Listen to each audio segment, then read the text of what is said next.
তোমাদের সকলকে আমার চ্যানেলে স্বাগত। আশা করি তোমরা সকলে ভালো আছো এবং সুস্থ আছো। তো আজকে ক্লাস 12-এর কিন্তু প্রথম ক্লাস শুরু হচ্ছে। আজকে তোমাদের শিকার কবিতা থেকে আমি প্রথম প্রশ্নটা লেখাবো। দেখো, প্রথম থেকে একটু নোটসগুলি তৈরি করে রেখো যাতে তোমাদের শেষে চাপটা না পড়ে, ঠিক আছে? এবং খুব সহজ ভাষায় কিন্তু নোটসগুলি লেখানো হয় যাতে তোমাদের মুখস্থ করতে অসুবিধা না হয়। 2-4 বার রিডিং করলে কিন্তু নোটসটা তৈরি হয়ে যায়, ঠিক আছে? এবং তোমরাই কিন্তু এবছর অর্থাৎ 2025-এ কিন্তু পুরনো সিলেবাসের শেষ ব্যাচ এবং 2026 থেকে কিন্তু নতুন সিলেবাসে পরীক্ষা হবে। তো যাই হোক, তোমাদের ব্যাচটাই কিন্তু শেষ এই সিলেবাসে।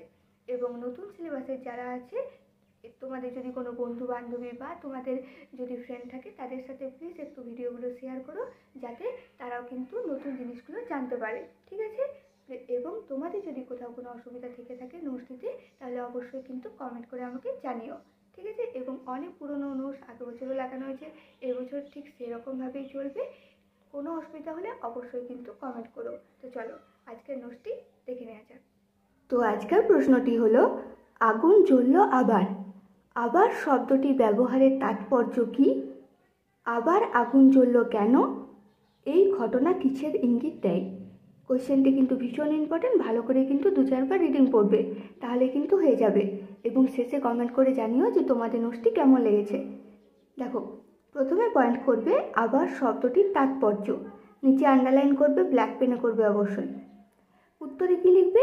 জীবনানন্দ দাশের শিকার কবিতায় আগুনের চিত্রকল্পটি 2বার ব্যবহার করা হয়েছে, ঠিক আছে? শিকারের তলায় তোমরা আন্ডারলাইন করে দেবে, ব্ল্যাক পেনে করবে এবং কোটেশন দিয়ে দেবে।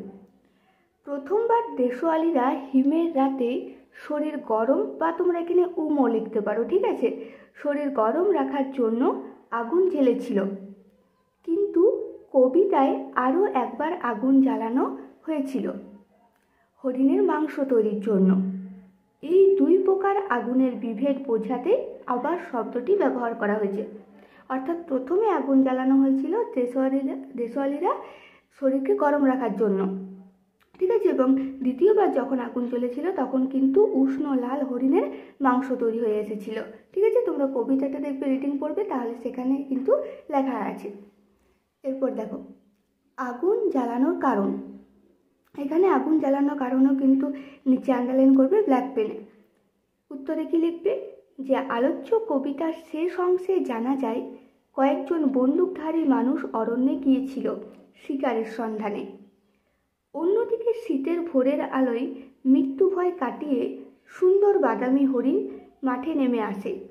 সারা রাত মৃত্যুর হাত থেকে বাঁচার জন্য সুন্দর বাদামি হরিণ সংগ্রাম করেছে, কিন্তু ভোর হওয়ার সঙ্গে সঙ্গেই তার মৃত্যু ভয় কেটে যায়।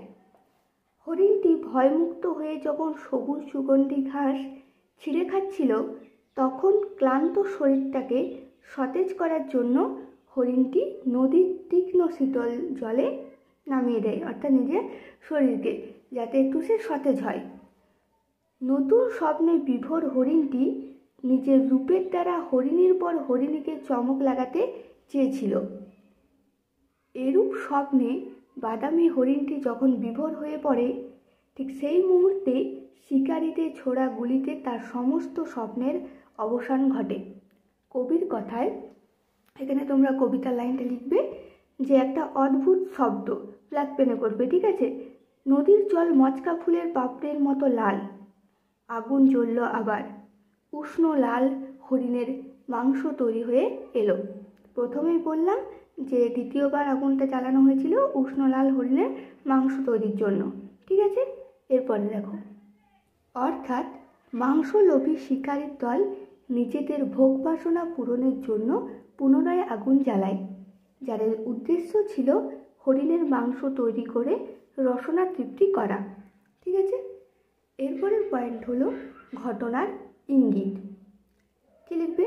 যে অরণ্য পরিবেশে নিষ্পাপ হরিণটি রাতের অন্ধকারে চিতাবাঘের হাত থেকে নিজেকে রক্ষা করলেও উন্নত প্রাণী মানুষের লোভী দৃষ্টি তাকে হত্যা করেছে। এই ঘটনার দ্বারা কবি ইঙ্গিত দিয়েছেন যান্ত্রিক শক্তির কাছে সমস্ত প্রাণী অসহায়।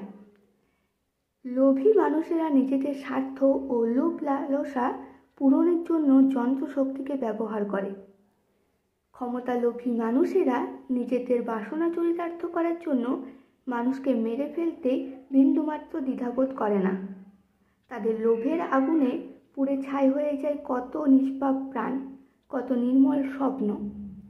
এই চরম সত্যের প্রতি কবির উক্ত ঘটনার মাধ্যমে ইঙ্গিত করেছেন। ঠিক আছে, এখানে নোটসটা শেষ হলো। তোমাদের কেমন লাগলো প্লিজ কমেন্ট করে জানিও। এরপরে পরের নোটসটি তোমাদের লেখানো হবে। ঠিক আছে, ততদিনে এই নোটসটি একটু তৈরি করে দেখো, এবং যদি ভালো লেগে থাকে তাহলে লাইক, কমেন্ট, শেয়ার এবং সাবস্ক্রাইব করে আমার পাশে থেকো। এবং পুরনো নোটসগুলো তোমরা দেখতে পারো, সমস্ত কিন্তু লেখানো আছে। ঠিক আছে, এবং কোনো অসুবিধা হলে জানিও, এবং সকলে ভালো থেকো। Thank you.